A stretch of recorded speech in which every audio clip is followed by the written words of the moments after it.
Welcome to the show. I'm Jason Whitlock, and I'll tell you why Lakers fans will never fully embrace LeBron James. And I'm Cowherd, and I'll tell you why I love how Richard Sherman called out my Seahawks this weekend. Speak for yourself starts now. Loved it. Well, you know, they're my Seahawks when they're winning. They're yours when they're losing. What's the love? Sound like bitterness to me. All right, hello and welcome. We're joined today by Fox soccer analyst Ian Joy and the founder of the Big League, Jason McIntyre. Let's start in Russia, where France poured it on in the second half, beating Croatia 4-2 and taking home the World Cup for the second time. Despite the score, Croatia actually dominated the ball and had more shots than France, but they were also coming off 3 straight games with extra time. Ian, were you impressed with France or disappointed with Croatia? I think it's a bit of both, Jason. I was really impressed with Croatia, first and foremost, the way they started this game. They really knocked the ball around well. They dominated in possession, created the better opportunities. But what impressed me most about the two teams was the efficiency from France. Yeah. I mean, Croatia had their chances to win this World Cup final, and France were the team that just made sure they took their chances when they arose. One of the things that jumped out to me to the World Cup, and I really saw it from Croatia yesterday, was the effort. When the United States played Trinidad and Tobago to qualify for the World Cup, it was almost passive. Croatia was relentless. Croatia, throughout this tournament, went in as an underdog. I was blown away by the World Cup, to me, seemed energized. You know, we ended up, Jason, with no Ronaldo at the end, no Brazil, no Argentina, no Messi, no England, no Mexico. I almost thought the World Cup became bigger than the star players, which in the NBA we know isn't true. You need LeBron, you need Durant. Disappointed with Croatia or impressed with France? Blown away by France. They have the best player. Croatia blew me away in the tournament. Their energy, they were so physical. They were brilliant. Never intimidated. They watched something different than me. I thought France was clearly more skilled than everybody and just blew through Croatia with efficiency and skill. Croatia may have dominated the ball, but not the game. How often do we talk about this on the show? When you're the hunted, you're taking everybody's best punch. France came into the tournament as one of the big favorites, and they just basically steamrolled everyone. I mean, in the knockout rounds, no overtime, no penalty kicks. And here in this game, you know, Croatia ties it up, and France just steamrolls them, just blew them away in the second half. This team is so, and they're young, too. This isn't like a super veteran squad. This is a really impressive performance. And I don't buy into the dynasty, though. Soccer's political. A lot happens in 4 years. You know, I'm sure they'll be great in 4 years. How many back-to-back World Cup championship teams have we had? No, it's very difficult, and you make a great point. I think if you look over the last 3 World Cup champions, they've really struggled in the next major tournament, especially when it comes to the World Cup. But for France in particular, I do buy into this. I buy into what they are selling me right now. They've got an opportunity to not only compete at the next Euro Championship and win it, Jason's shaking his head, but I love it. They have a chance to win the next World Cup as well. So if you're a betting man, get to Vegas, put a couple $100 on France to win the next 2 major tournaments. Listen, because it could happen. I wasn't shaking my head over that. I don't disagree with you. This team is so young and so talented that, yeah, I could see them extending this for a while and be like Brazil and with Pele and 58 and 62 and go back-to-back. I could see that happening. But anything can happen between now and the next World Cup. You know, I do think it was a great tournament. The energy, the scoring, the underdog stories, Russia, Iceland. But we had no Ronaldo at the end, no Messi at the end. United States didn't make it, no Mexico at the end, no Germany. I thought it lacked a little star power at the end. It really did. I think you make a great point, though. It's not necessarily just about the major stars that we all hoped would be there when it comes to the Final 4 teams or even the World Cup final. We expected it to be a Messi or a Cristiano Ronaldo there, but it didn't turn out to be that way. The World Cup was the winner. That was the superstar. It was so competitive. It's a real shame that a nation like the United States were not involved in this because they could have done serious damage in this competition. The big boys fell out early and the underdogs went all the way and made it so competitive. The World Cup, between the quality levels now and all of the nations, is getting smaller and smaller. Anyone can win it. Yeah, the game wasn't without some controversy, with France's second goal coming on a penalty kick awarded by the video assistant ref, VAR, for a handball that wasn't called by the official on the field. Now, after the match, Croatia's coach went off saying, quote, "You don't give a penalty like that in a World Cup final." Ian, did the ref get that call right? I think it's a tough one to decide because we all have probably different opinions, and I'm sure the Soccer Nation has a different opinion on whether it was or was not a penalty kick. For me personally, I would not have given a penalty kick there, but I can understand why. His hand clearly moved in the direction of the ball. Yep. I don't think it was intentional. The referee had the opportunity to use video review, which has been tremendous in this tournament, to look at it over and over and over again. And had he got that opportunity to look at it first time around, he made his choice. He's decided, okay, I maybe missed this call. I've got it second time around because I've had a second look at it. How can you disagree with the referee? That's his opinion. But that's the stage is, the stage is so big for that call. Like, we've all watched the NBA in our lives. You swallow the whistle with 2 minutes left. But why? Why should he swallow it just because it's a World Cup final? Because it was so close. His opinion should be, hey, this is a game. This is a match. It doesn't matter if it's the World Cup final or the first game in the qualifiers. He's got to make that call on his choice. Collar, it's in the first half, and to me, the burden is on the player. This was off a set piece, right? Why weren't his hands behind his back? He should have been over the top, careful in that situation. That's why I don't question the referee at all. It feels like they got this right, Ian. I mean, it didn't seem like a natural move to have your hand out toward the goal as if you're blocking it. And what I loved about this review was it was a bang-bang review. He goes over to the booth, done in 2 minutes. We complain about the NFL and NBA take forever. It slows down the game. I thought this was a great call. I thought it was a right call. Mike, I can't disagree with you because it can go 50-50. It's your choice against my choice. But with you, Jason, how many people do you see jumping with their arms behind their back? They just naturally don't do it. Naturally, your arms have to be able to utilize your body to get up in the air. I can understand why his arms were there. It's just that last bit of movement that is making it 50-50 for me. So I'm happy the referee had video review to be able to rely on in a match like this to get the call right. He believes he got it right. So I support him. Overall, you think video review was a success in this World Cup? Oh, yeah. I mean, this is fantastic to have. And we've watched this in American sports already, how important it is to get the decision right in big games when it matters most. And even though you have video review, the decision can still be controversial like it was yesterday in a World Cup final. I love it's there. I love the fact that referees have support. Cowherd, we do have this video review debate all the time about the NFL, Major League Baseball. Did you like it? This is the first time I think they've used it in the World Cup. I've always said this. Why doesn't anybody call pass interference on a Hail Mary? Because the world changes. On plays of that significance, I do think, I've covered boxing matches in Vegas where you get to the last 25, 30 seconds of a fight, you don't call it. You just let a boxer stay in the corner if he's getting beaten. Even if it gets to a point where you're on the precipice of being dangerous, you just let the fight go. I do think in stages of importance, you do officiate differently. I do. So do you think it was a penalty? I don't think I could have called it a penalty. See, I mean, you both disagree, and it's hard to agree or disagree. We do boxing ring, basketball court, football field. Those are all confined spaces. This is one referee for a massive amount of space. I mean, I love the video review in soccer. I will say this: their review system is more efficient than ours. that part I like. That ain't saying a whole lot. All right, let's move to France's rising star, 19-year-old Mbappe, whose goal in the 66th minute made him the youngest to score in a World Cup final since Pele.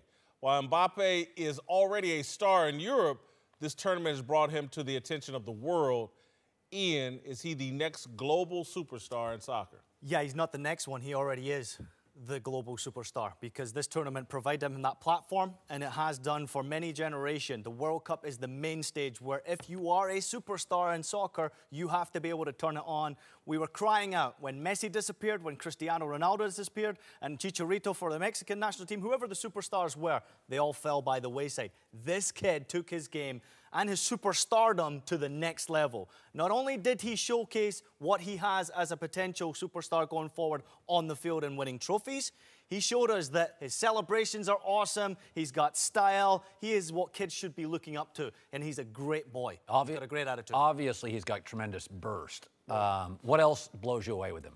Well, it's not just his pace that blows me away. It's the fact that he has such close control of the ball. I mean, the goal he scored against, I think it was a penalty kick he won against Argentina, where he blew past 4 or 5 players, was his speed that caught everybody's attention, first and foremost. But he had such close control of the ball. I mean, this is a guy you cannot defend against. You have to give yourself a 10-yard head start to be able to catch him, and you also have to be careful in your timing when you get close to this kid. I think he is one of a kind. I just don't think we've seen a player like him for a very long time. Colin, what I find interesting is the moment for a 19-year-old kid wasn't too big for him.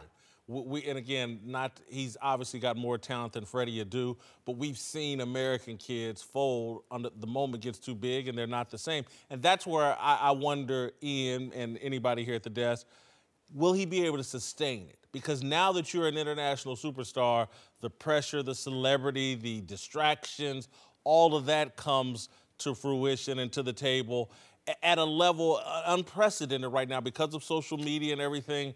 Will he be able to handle being a child superstar, I think, is That's something we can only hope for because, listen, when the World Cup's here in 2026, this kid's going to be 27 years old. In his prime. That's crazy. I was watching the game with my young kids yesterday. I said early, guys, if Mbappe scores, I will get you jerseys. And we had to order them in the second half. Like, my kids were so into this. I do believe he's going to be as big as Ronaldo and Messi. When you can do this at the World Cup, Ian, assuming he can keep up the pace, you know, in club soccer, I'm hopeful that this guy can be the next big global star. Well, but a lot of people who don't realize already, who are just really catching the drift of soccer because of the World Cup, which is why I love it so much. People who are not familiar with soccer are learning about the game throughout this tournament. They probably never heard of Mbappe before. But for people who work inside the game and supporters of the beautiful game, they recognize this kid has had potential for the last 2 years playing at the highest level. He moved for hundreds of millions of dollars already to Paris Saint-Germain. So the potential was certainly there. He already turned it on for PSG in their domestic league and in the Champions League. So there's no doubt in my mind when it comes to the next, 2, 3 World Cups, this guy will be there. Is he in France's biggest league? He's in France's biggest league right now, but I think it will be very difficult for the French league to keep a hold of this guy. That's what I'm saying. So will he become Ronaldo? Would he move to the English Premier League, which is the most moneyed league? Will he be a target of a Liverpool, of a Man U? He's a target for every single club team right now in the game. I think the league that suits him best might not be the Premier League. I think you might see him go to a Real Madrid who just lost their superstar, your beloved Cristiano Ronaldo. Yes. They need the next superstar playing in a white jersey, so that would be the move that makes most sense to me. But EPL is the richest league. EPL is by far They can spend the most money. They can, but they have to be careful of financial fair play, so you have to spend your money wisely. Colin, let me drag you to your favorite topic. This kid at 19 is the LeBron James of soccer. No question. And probably ahead of LeBron James at 19. And that, again, what we marvel at, and even though I nitpick it a little bit, LeBron was able to handle the fame. And that's, again, where I think that's going to be the test for Mbappe. Well, you said he was a great kid. Fantastic kid. Yeah. I think there's almost a DNA. You know, LeBron was saved by a young basketball coach early in his career, and he had great leadership. France, does he have the right leadership, the right coaching, the right people around him? For what you say he does. Yeah, I mean, when you look at big stars like LeBron, you've already just mentioned there, and there is other superstars who were good or great as kids that have failed to make the grade. I think mental strength comes into play. Yeah. How mature are they when they're young kids? LeBron was way more mature than most other kids who played at his age group. This kid you can see is a little raw and he's a little young, but soccer is becoming a younger man's game. No longer is your potential and peak form at 27 to 30 years old. It's now 22 to 25 years old that the hundreds of millions of dollars are being spent on these kids. I think he's got the mental strength. I think he has the best attitude you could potentially see. And right now he's in a market where everybody wants the next superstar. Social media comes into play, promotional advertisement, whatever it is, the dollars are already being spent on this kid because he's a star. All right, welcome back. We're joined now by a couple of longtime NFL players, Mark Schlereth, T.J. Hushmanjada. Let's move to the National Football League, where one Hall of Fame receiver is going after another. Michael Irvin saying he backs the Hall of Fame's decision not to individually recognize T.O. during this year's induction ceremony, but Owens now says his boycott isn't about him. It's about others that the Hall has snubbed, like Jerry Kramer, who will finally be inducted after waiting 45 years. As T.O. tweeted, "I'm so happy for Jerry. You shouldn't have to wait that damn long either. I'm doing this for guys like him, past, present, future." Whitlock, you think T.O.'s being sincere? I think he's being 100% sincere. I think in T.O.'s mind, he is He's complaining for himself, but he's also complaining for others. And so he's 1,000% sincere. He's also 1,000% wrong in terms of, I think too many guys are getting into the Hall of Fame. Too many guys feel entitled to get into the Hall of Fame. We've seen it. I hate to call any names, but I will, just being honest. Harry Carson for the Giants was all upset because he kept not getting in. And then he told them to take his name off the ballot. And I wish they had, because Harry Carson's not a Hall of Fame linebacker. He's in. You know, I hate to criticize any Hall of Famer because I love the NFL Hall of Fame or the Pro Football Hall of Fame. But too many guys are getting in. The thing that makes the Hall of Fame great is that it's hard to get in and people get snubbed. That's what makes it such an accomplishment. I'm supposed to believe that T.O. deeply cared about Jerry Kramer months ago? Not Jerry Kramer, but guys that he feels have been wronged and should get in the Hall of Fame earlier. When has T.O. ever shown me that he's anything other than selfish? When has he cared about others? Oh. You're going off brand. No. In T.O., I'm talking about T.O.'s mind. This is no different than, and I don't want to take us down this path, no one follow in, but it's just like Colin Kaepernick believes the BS he's selling. He thinks he's doing it to help other people in the police brutality discussion, but he's not. T.O. thinks he's doing this to help other guys that have been snubbed. I think he sincerely believes that. I want to know how many guys called him up to appoint him the guy who rectifies the Hall of Fame. You're a Hall of Famer or you're not a Hall of Famer. And I don't care if you go in the first ballot. I don't care if you go in like Jerry Kramer 45 years later. The guy's a Hall of Fame player, one of the best. And I will tell you this, as a former player, I think that you take your career in totality. Now, it's not, it's not a rating on what kind of guy you were or the community service you did and all those different things. But if you were historically considered to be a bad teammate that went from place to place to place and blew up every place he ever went to, I think you have to take that as a voter, or many of the voters take that into consideration. I get that. That's part of, there's the tangible stuff, the numbers, no question, first ballot Hall of Famer.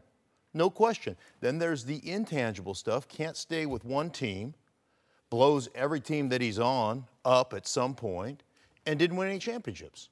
And now championships are a team accomplishment, but there is that do elevate unselfish. you. Yeah, and that's just the way the Hall of Fame vote works. So I got to disagree. Obviously, You don't think he's being sincere? No. I think he's being sincere. T.O. hasn't shown us that. He speaks his mind. He's not going to lie about anything. So when he says he's doing it for everybody else, I believe he's trying to set a precedent for guys that don't get in on the first ballot that feel they should. It's okay not to go because I'm doing it. He's being the trailblazer, number one. I wouldn't want to blaze that trail, but continue. You're right. See, the thing That's not is, the trail I want to blaze. But with T.O., there's 27 receivers in the Hall of Fame, 6 of them first ballot. He's one of the top 3 receivers to ever play. He should have gotten in on the first ballot. And because he didn't, he's going to show you, I'm pissed off, I'm not showing up. I don't see it as a big deal because this is his preference. This is his career. When he looks back 10, 15, 20 years from now, is he going to say, man, I wish I would have gone? It's too, you can't go back and play that. I think Michael Irvin made the greatest point on all of this, is that what T.O.'s not thinking about is the guys coming in behind him. And so there will be Hall of Fame voters that will say, man, we got burned by Terrell Owens. And this person reminds me of Terrell Owens. And so therefore, let's not put him in. You go to what Mark was saying is, he was a bad teammate. And this topic, there's people in the Hall of Fame that have killed people. There's people in the Hall of Fame that have been charged with sexual assault. So that's a lot worse than being a bad teammate. But they're in the Hall of Fame. It's a great talking point. But O.J. Simpson got into the Hall of Fame long before Brentwood. And so there's other people as well. I understand, but again, they're being... that got in after. I'm at a loss for right now, but I think it's a good talking point, but I just don't think it holds true. I can't blame Hall of Fame voters for putting O.J. Simpson in the Hall of Fame. No one could predict that that's where he would end up and the type of person he would be. Terrell Owens, just from a football perspective, is what Mark's talking about and what I've been talking about from the very beginning. Great player, bad teammate. And being a good teammate is a part of how you should evaluate people as it relates to going into the Hall of Fame. TJ, could I make this argument, though, is that like the Baseball Hall of Fame, Tom Seaver, nobody's ever been unanimous. Tom Seaver, I think, was really, really close. And that they do take totality of your, how many teams, good leader, good clubhouse guy. And so a lot of guys will get into the Hall of Fame like a Jeter, but he'll be much lower rated than a Tom Seaver. That you have to consider everything because football is the ultimate choreographed sport. If you jump offside, you ruin it for 10 people. Yes. That in basketball, it's a little different, but it's not choreographed as much. You could miss a screen and you can still dunk over Football is the ultimate team sport. Okay, so couldn't I argue to Mark's point is you do have to consider not a great teammate, hurt some teams, called out people, wasn't always a great sport, had a Sharpie in his sock. That should ding him a little.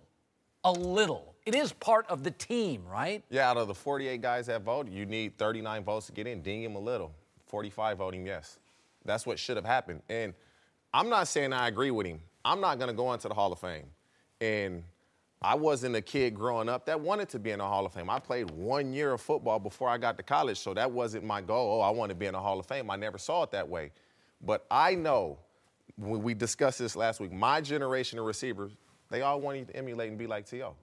I mean, that's just the reality of it. If you wanted to celebrate, you wanted to do everything that T.O. did. Right. Well, my whole thing with T.O. is there is no right way to do something wrong. And if you are not a good teammate, you're going to be voted in the Hall of Fame. That's, going into it, the way, the criteria that they judge people on. And that's part of your legacy. It's part of what you were as a player. And so you can't say, hey, just look at the good stuff I did and don't look at this over here, right? Now we're playing Wizard of Oz. Pay no attention to the man behind the curtain. Everything's going to be fine here. You can't separate those things. It's in totality, and that's the way the judgment goes. Can I ask you guys a question? What? Yeah. Do you think anybody else will do this moving forward in the future? Yeah. Sit at home and not go to the ceremony? No, I don't think anybody will do that ever because T.O.'s a unique case. I don't think it's ever going to happen again. Look, man, for me, I did, as a kid, grow up dreaming about being in the Hall of Fame. I used to lay on my living room floor and repeat my speech to my mother as a kid. So to see somebody do this blows my mind. And to see him do it and take the attention away, man, I'm a huge Ray Lewis fan. Huge. And to see anything distract from Ray Lewis getting into the Hall of Fame, it bothers me, man, but just as a football Ray fan. Lewis' speech is going to be so well thought out and with so much energy that you won't talk about T.O. because he's going to bring a lot of passion and a lot of energy when he gives his speech. All right, welcome back. Mark Schlereth and T.J. Houshmandzadeh are back. Let's move to Seattle, where just a few years ago, the Seahawks looked poised to become a dynasty after back-to-back Super Bowl appearances, but they have since unraveled with their vaunted Legion of Boom defense decimated by trades and injuries. Now one of the leaders of that D, Richard Sherman, has tried to explain the collapse, telling Sports Illustrated, quote, mistakes and poor judgment on things ruined what could have been a really special deal. You have the two best linebackers in the game. You have the quarterback. You have a great wide receiver in Doug Baldwin, and you're paying Dwayne Brown. They've lost their way. It's as simple as that. Cowherd, got an issue with Sherman calling out the Seahawks? No, he's outspoken, and you knew that when you let him go, and he's going to talk. And I think he's right. I've been saying this for a year with Pete Carroll. Lost their way? Oh, I absolutely believe it. Absolutely believe it. They've made mistakes. By the way, when Pete first came into the league and had played college, coached college football, those first 3 drafts, he stole players. They have made a lot of mistakes. In fact, I thought their last draft was their weakest. So I think they have lost their way. Now, I will say this. I also think that Pete enabled strong, smart voices like Richard Sherman. And I think it's come back to bite the Seahawks. They're too volatile. They're too emotional. Football is a game of choreography and efficiency, not volatility. Wild, loud political locker rooms can unravel, and I think over time they have. I think you're hearing it differently than me. When I hear lost their way, that's a 2017 statement. If in 2017, Richard Sherman, hey, we lost our way, I get it. They're in the process of trying to find a new way. And Richard Sherman sounds bitter that they've moved on from him, who was a part of them losing their way. the players got too powerful and they've had to run out the defensive side of the football of all the mouthy guys who wouldn't allow Pete Carroll and the coaching staff to actually coach. So I think this is a part of a process of them finding a new way and finding their way. Again, if Sherman had said this last year, I'm right on board with him. But now, lost their way? No, they're doing what teams and the world requires. You got to move on and evolve. What the Seahawks did was they amassed some of the best defensive talent that I've ever watched play football in the last decade. When you talk about their corners, and they were one of the first teams that really built their team upside down defensively, meaning that they invested their money in the back end of that defense. Those corners and the safeties and the linebackers were phenomenal. They had good defensive linemen as well, but they really were one of the first teams to build it upside down, play three corners, jam you at the line of scrimmage, play a basic matchup zone, and just say, you can't beat us in the back end. And so many teams, the Broncos followed suit, a bunch of teams, the Giants have followed suit, a lot of teams have followed suit. So they had this formulaic plan on the defensive side of the ball. They were cutting edge. You know what happened? You had to pay all those guys. And then all of a sudden, your rookie quarterback, who was great, that was costing you $400 grand a year, eventually you had to pay that guy. Dallas and Dak are going to get into that. Right, and that's what ends up happening to football teams. You chose not to pay anybody up front on your offensive line. It has been, it's been a debacle. I called the Seahawks game 2 years ago on radio, and they had three guys starting on the offensive line, three guys starting that shouldn't have been backups in the league. And the next year, none of those guys were on the team. And then they fire their offensive line coach because you can't make a bunch of defensive linemen offensive linemen. I mean, that's the philosophy they went through. Way. So you want to talk about losing your way. What's happened is the evolution of we can't continue to pay everybody on the defensive side. We got to pay our quarterback, and now we got to figure out how we're going to have some balance. So they're trying to, I don't know about losing your way, but you're trying to find your way in kind of a new system. You talk about what you just said with the offensive linemen, and to answer Richard's question, that's why they paid Dwayne Brown, because they had converted defensive linemen playing offensive line. The Seahawks early on, they hit the jackpot with some draft picks. With drafting Richard Sherman late. They got Cam Chancellor was there the year prior. They got A.J. Wright, Bobby Wagner. They got those guys later in the draft. Russell Wilson later in the draft. They weren't paying him anything. They had 2 first-round picks with Earl Thomas and Russell Okung together the same year. So they kind of hit the jackpot for a couple of years. Yeah. And it's what you said. When you got guys that are outspoken, that speak their mind, as they get a little older, they're really going to speak their mind because they've heard every story that Pete Carroll can tell. And now it starts to get old, so now he has to, it's the college system. 4 years, get you guys out of here, let's bring in another set of guys so I can tell these same stories again, and it's not regurgitated, it's not a recycled story. When I was there, Lindo White, we sit in the meeting room, Pete Carroll is telling a story. Lindo White finishes a story for him. Finishes a story for him and was like, I've heard all the stories he can tell at SC. And so he has to get rid of these guys. And it's a college mentality. Let's bring these young guys in, they'll buy into my system, and watch. If he stays in the NFL 4, 5, 6 years, whoever's the best players on that team, they'll get rid of those guys as well. All right, to Pittsburgh, where despite Mike Tomlin's optimism over the weekend, Le'Veon Bell and the Steelers failed to come to terms on a contract extension by today's deadline. Means Bell is likely to continue his holdout. Adam Schefter reports Bell could sit out half the year. And Le'Veon himself implied that his time in Pittsburgh could be coming to an end, tweeting, quote, "To all my Steeler fans, my desire always has been to retire a Steeler. Both sides worked extremely hard today to make it happen, but NFL's a hard biz at times. To the fans that had hope, I'm sorry. We let you down, but trust me, 2018 will be my best season to date." His agent also chimed in, adding, quote, "His intention was to retire a Steeler, but now that there's no deal, the practical reality is that this now likely will be his last season as a Steeler." Whitlock, will this be Le'Veon Bell's last year in Pittsburgh?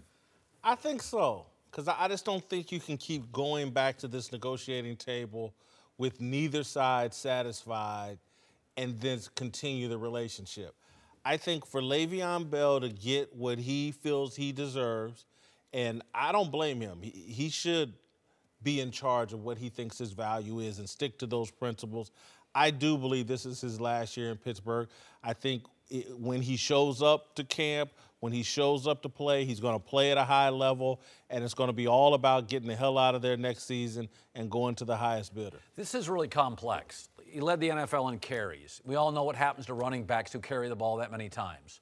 He's 26, so he's got about 3 more peak years. He knows that. His agent knows that.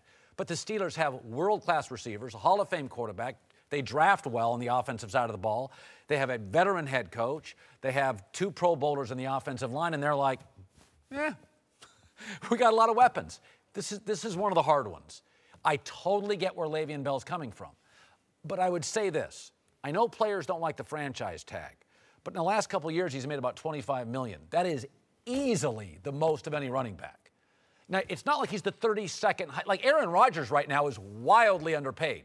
Le'Veon's very well compensated. He's arguably the best back. I would say Todd Gurley, and then probably him. But I don't think this is easy. I think it's public, it's complex. I get both sides. But the one thing I'd side with the Steelers is, hey, this franchise tag was designed in the short term for teams worried about health. By the way, he's had some issues.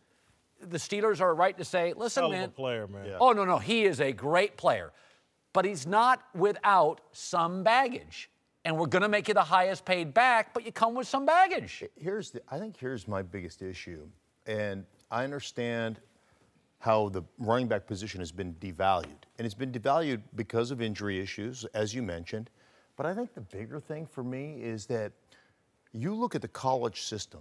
The college system is having a tough time producing quarterbacks at a high level, having a tough time producing offensive linemen. I think the transition at the receiver position is pretty steep at times. We've seen a lot of guys that drafted very high that have a couple of years of transition into that.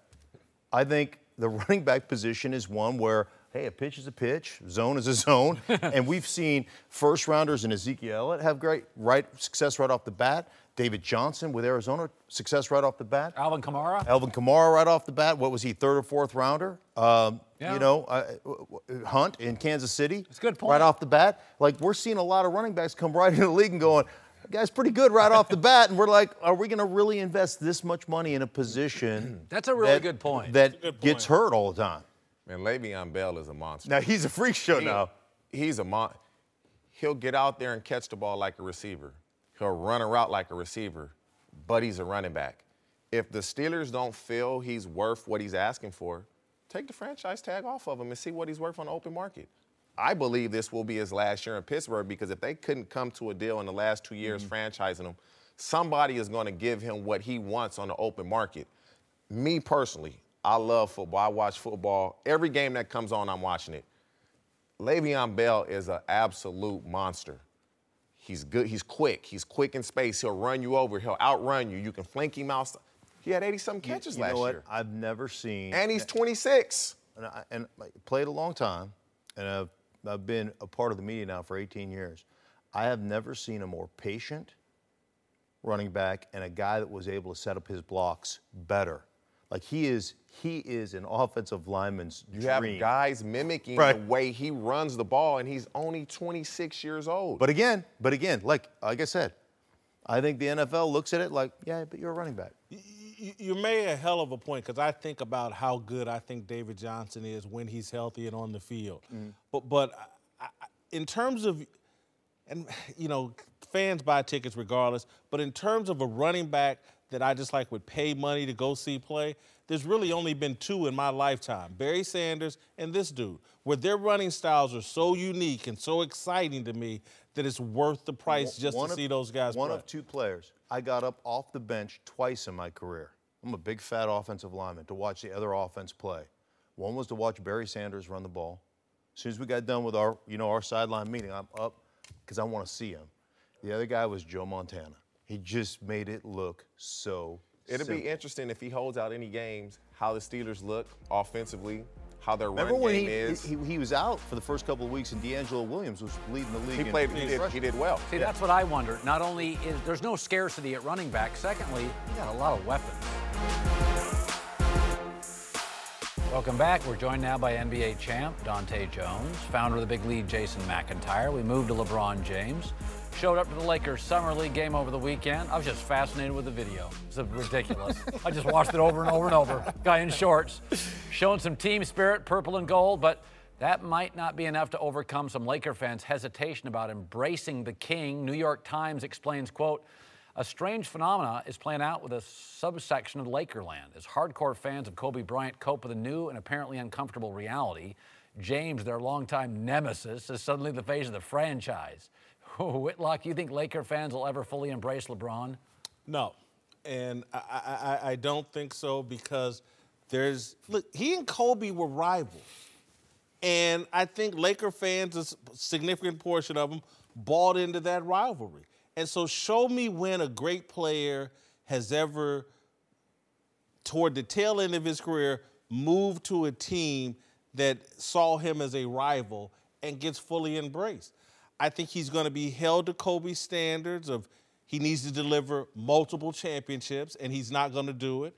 And I think that Kobe fans and Laker fans aren't going to be satisfied with these diminished expectations that some people like Cowherd are selling in the media of, oh, if they just win 15 extra regular season games, that's success. Laker fans ain't going for that, and they're offended that anybody's even selling that. It's causing hostility towards LeBron. They want LeBron to show up here determined to win championships. This ain't going back to Cleveland and let's just give you one championship and everybody throw a parade and call me a god. You come to the Lakers, it's about multiple championships when you're the best player in the league. Yeah, Cleveland was burning his jerseys, and then 4 years later they were begging him to come, and then 4 years later they were begging him not to leave. It's amazing what LeBron does. He changes, he rewires your brain. I hate that guy. Oh, he's ours? Listen, T.O. and Eagle hate him. T.O. a Cowboy, hour later, he's ours. You know how fans are. LeBron's going to go down the lane, throw it down a tomahawk, and the whole city's going to be like, yeah, I love LeBron. It better be in the NBA Finals. Because if you just talk about a regular season game, yeah, that's going to be nice, but this is a title town, man. It hasn't been for a long time. When it comes to the Lakers, it's about titles. It happens all the time with sports fans. We see the Knicks fans when Porzingis get drafted, and boo, we don't want him. And now he's the unicorn. He's the most famous man in New York City right now. Fans don't know what they want until they get it. No, what I'm saying is, I'm giving you an example where fans don't know what they want until they get it, until they have success on the court. And when LeBron James produces like he's always done, I'm not guessing that he's going to produce. He's always produced wherever he's going. And when he does that for the fans and give them the excitement and gives them the wins and puts them even close to a championship, they'll fall in love with him and it won't be a problem. How's Miami and Cleveland right now? This is L.A., man. This is the Lakers. Don't they got 18 titles? But the Lakers have been without for a minute. So now, once they start winning and being in a hunt to even get into the playoffs, it changes your perception. Let's say Halle Berry goes a few months without dating. Do you think she then lowers her standards? Yes. No. Yes, she does. Have you seen some of her new boyfriends? I might have a shot. You got a shot. I might have one. Listen, guys, I have some problems with this fundamental problems with this New York Times piece. They went to a Summer League game and interviewed a dozen fans. And now there's a big Kobe-LeBron divide among Lakers fans? Did you see the Blaze Pizza video last week? How many fans showed up at a pizza joint to worship LeBron? Meanwhile, a dozen fans wearing Kobe jerseys in Vegas, that's representative.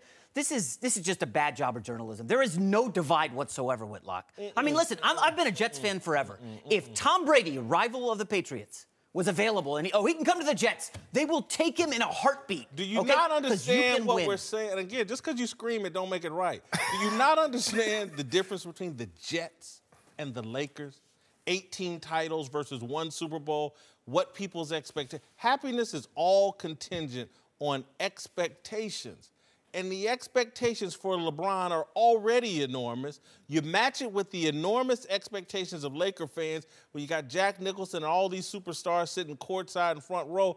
It's titles here. And they're not. LeBron is used to going to Cleveland or Miami and, oh, my God, he's here, and I can't believe it. So you really believe here in L.A., that's not the standard. Oh, wait. So you really think Lakers fans expect to go from 35 wins and no playoffs to title because they got LeBron immediately?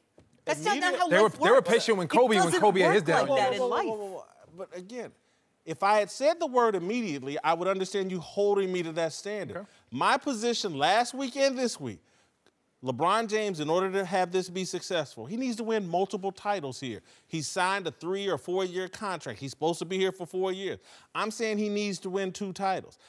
I'm not, when it happens, could be the last 2 years, could be the first 2 years, could be any time. So you believe no embrace until the 2 titles come? Yeah, I think he's going to be held to a standard. I believe if you talk to Lakers fans, many of them, and particularly the Kobe fans, they're happy LeBron's here, but they got to wait and see approach. All Lakers fans are Kobe fans, first and foremost. And do you think when the playoffs start next year and the Lakers are in the hunt, and the Lakers are making the playoffs in game 1 where you have a Laker building that's ecstatic just to be here, do you think there'll be boos there for LeBron James? Boos? No. You think, no one said that. No one said boos. No, that was just a question. I know you didn't say it, but do you think they will turn on this man who's bringing them to closer to what they want? This man. The question is about fully embrace LeBron.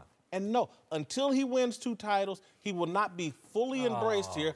There will be people that will be skeptical of what his motivations are. Is the guy here just feeding us leftovers? Is he really about a title? Is it really about Leonardo DiCaprio and Al Pacino and all the off-the-court things? There will be that skepticism. I get everybody else is selling LeBron and he's the greatest thing in the world. I just don't think Laker fans are right there with you. It's always about a title. By the way, LeBron is the human iPhone. You never thought you'd need it. Then when you have it, you can't live without it. And they're going to go 3 years of great basketball, and they're going to be like, please don't retire. Please don't retire. Leave. 1 more year. Brandon Ingram will be out in Portland, and Kuzma will be on the bench. I would totally understand where y'all coming from. They've had Kareem. They've had Wilt. They've had Shaq. They've had Kobe. By the way, they've had Magic. This isn't their first rodeo. Guess what? None of their young millennial fans care. This is L.A. About none of them. L.A. doesn't care about Burt Lancaster and Jack Nicholson. Hold for 1 second. How many of these millennials do you think own season tickets? Millennials control the messaging in America, and they're all into LeBron. The guys who live at home, they do not have season tickets. You just dodged the question. What? The people in that arena that particularly have season tickets and the hardcore Laker fans, they've been following this team for a lot longer than these millennials who are sitting at home on a laptop. Did you see that standing O yesterday in Vegas? Those were the Kobe fans. I know, what a sacrifice LeBron made. He's so obsessed. He went to Las Vegas. Oh, my God. How many times what did an Kobe go there? Oh, my God. He went to Las Vegas. That arena is going to erupt his first game as a Laker. He went to Las Vegas. It's in the middle of the desert. He's obsessed. Very hard to find. Yeah, it's very hard to get. No one goes to Las Vegas. All right, welcome back. Time for last call. Let's move to Wimbledon, where Serena Williams came up short at the final on Saturday, less than a year removed from giving birth and almost dying from postpartum blood clots. Regardless, before the match, NBC called Serena the greatest athlete of all time. Cowherd, you agree? Well, no, I don't think she beat Roger Federer if they played. I think she's the greatest female tennis player ever. That's awesome. Most dominant. Most dominant, yes. Dominant. I think she's the Wilt Chamberlain of tennis in terms of just an unbelievable dominant athlete that they've never seen before.